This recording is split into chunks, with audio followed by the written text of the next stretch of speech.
And now we have the man behind Wasa Future Festival, new industrial policy and increased awareness of future development potential, Sture Udd.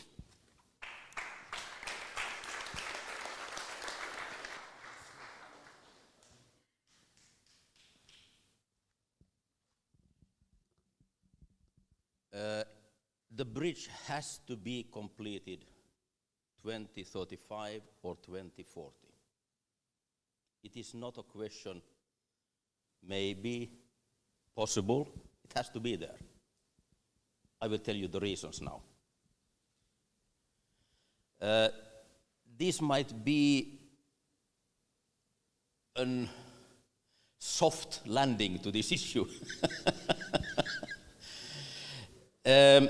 We need, of course, statistics, for sure. But what we are totally lacking is knowledge about the reality after 15 years. That is what is now needed. We need to set what reality should we create in these 15 years till it's ready. And in what reality is the world after 15 years? So, when you see a guy like Blair talking like this, then you should automatically start to think about KVARKEN FIXED LINK. Are you doing it? Most people doesn't. Even if you have gone high school, you do not connect these things with the KVARKEN FIXED LINK. How comes? Because, as Eranti said, in Europe, we have not developed anything the last 15 years, and we still don't want to develop. We want everything to stay as it is, and base our decisions on as it is. Totally wrong. Totally wrong. Fully wrong. If we want to support democracy, rule of law, market economy. Fully wrong. Because when this guy tells you these kind of things, what does it mean for the world? The next. This is a map which we all have been looking at since we were 7 years old in school. It gives you a wrong picture of reality. It gives you a picture where Europe is in center of the world. That's not anymore the reality. Europe is only 16% of all business in the world. 17%. It's nothing. And not growing. Paris is not the big next step for us. London is not the big new issue for anybody in the world. It's stable, it's nice. But if you start to look on the globe, what means the statement of Blair? It means that for Japan to transport goods to US, Brazil, or EU, Nordic is the center place. Nordic is the shortest route. Not the colonial routes, which were established 300 years ago. Japan has to go a long way and then reorganize and retransport. We are still living in a colonial world when we are talking about logistics. So when you listen to Blair, you have to understand he's talking about the whole industrial process. Whole logistics will transform. We see the same. For India, no sense to use the old colonial routes. No sense. No sense. They will save 50% if those routes are changed. China, Brazil, the shortest route from Nordic countries to California is not to transport something to Hamburg, Amsterdam, London, and then go to New York and then go by train to California. The shortest route is to go straight from Mo i Rana to California. You save 50% of the time and you save 50% of the costs. You just take a globe and start to think what is the reality. So what we need is people who understand the reality and not looking at figures from the past, from the colonial time, so to say. Next. What is de facto happening?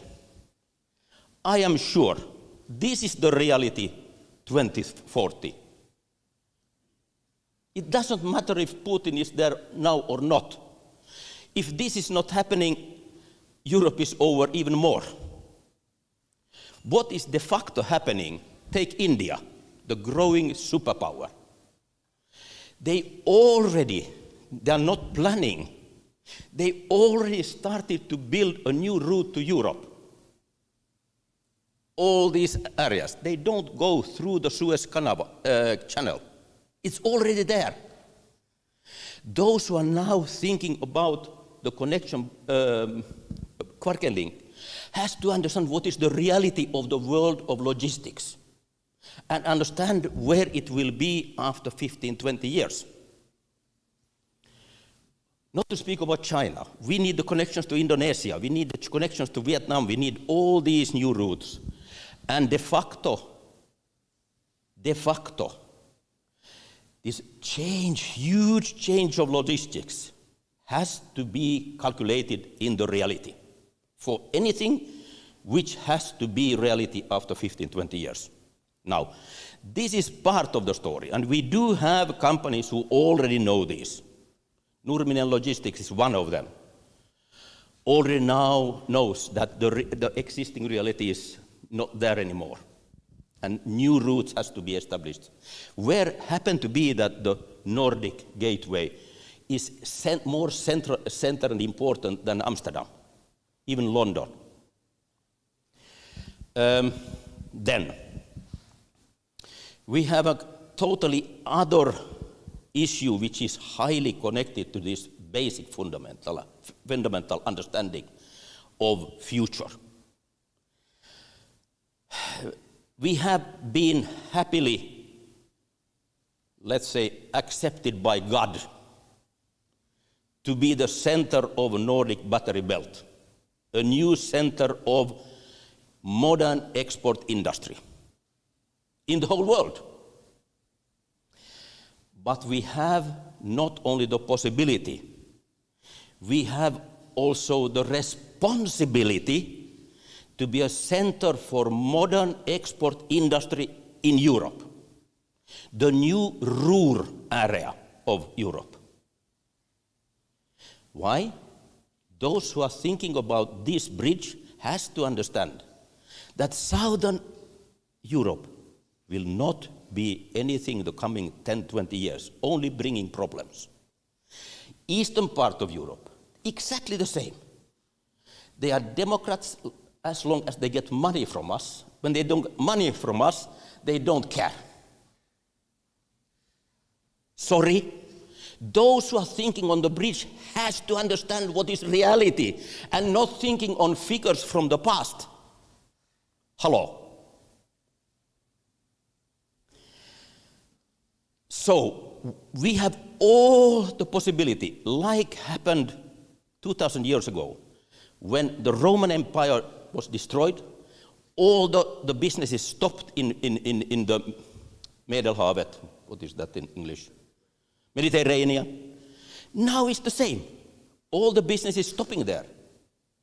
All the great world business is turning up north. And those who don't understand this are born last century and should stay there. But they shouldn't decide on what should be done after 15 years. You follow me? And this is, of course, not the full story. It's even more. We know that when you calculate the bridge or the connections, we should think about in a modern way, like with the boat. It was not created by Silja Line. Not by those who were calculating ticket sales. They couldn't get it. Or calculating transport kilograms. What was the key solution? Innovation value. The most innovative ferry in the world for such kind of purpose Now these drawings are sold and produced 9 times. 9 new boats has been sold before even the first ticket was sold to the first boat. These 9 new boats has produced 1.5 billion euro. The tickets will never bring in 1.5 billion euro. So those who are in that old economical context are out from the future. So what we need to calculate, for example, not only the bridge, of course we connect and has to connect the energy sector in Finland and Sweden as well at the same time. What does it bring? If we do that, offshore wind energy parks price level decrease 30–40%. About 3 billion euro. That has to be calculated. And when we integrate that and combine it with the hydrogen power line, what happens? All environmental considerations, negative such, will be so small compared to the positive environmental impacts. We will save the world because the big export industry can have net zero energy. Here, that positive impact is 100 times more than all that blah blah of negative impacts. So those who are calculating this has to understand the reality, not the fantasy of the past, right? Not only this. Yesterday we announced the idea to start to grow, let the KVARKEN University idea grow. The bridge is perfect for this mental stimulus we need for the big new export industry. You know, modern export industry is based on data. They don't need lectures about you need data. They know it and they need data and they buy it. This export industry, you don't need to teach them about services. They live on services. You don't need to artificial have seminars about services. Modern export industry is living on services, and they buy knowledge about it, and they need a high level academic understanding and contribution to this competition in the world. So when we talk about KVARKEN Bridge, we need to talk about the value of the soft industry around it, which it creates, without any doubt. We need, so to say, forget those who are talking about the price. We need those who are talking about the value. Thank you.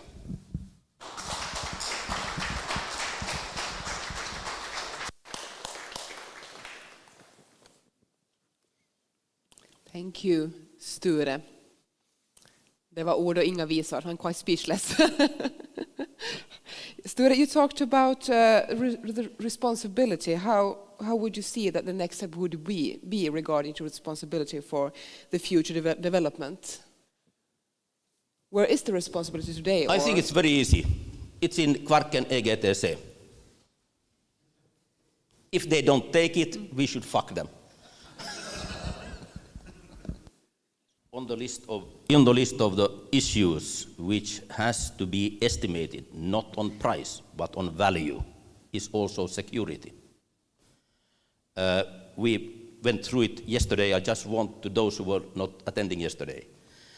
The value of the security issue, not because of war, but because of all other issues which might happen and probably even will happen. This is the only way to solve the Nordic security. And Nordic security, from point of view of value, not price, is the only way also to secure Europe, because Europe is disintegrating at the moment, and we need to stabilize that disintegration. And that is the value of the security of this, and that has to be estimated. And I'm happy that we have guests from Helsinki who says this is a fair concept. Thank you. Thank you.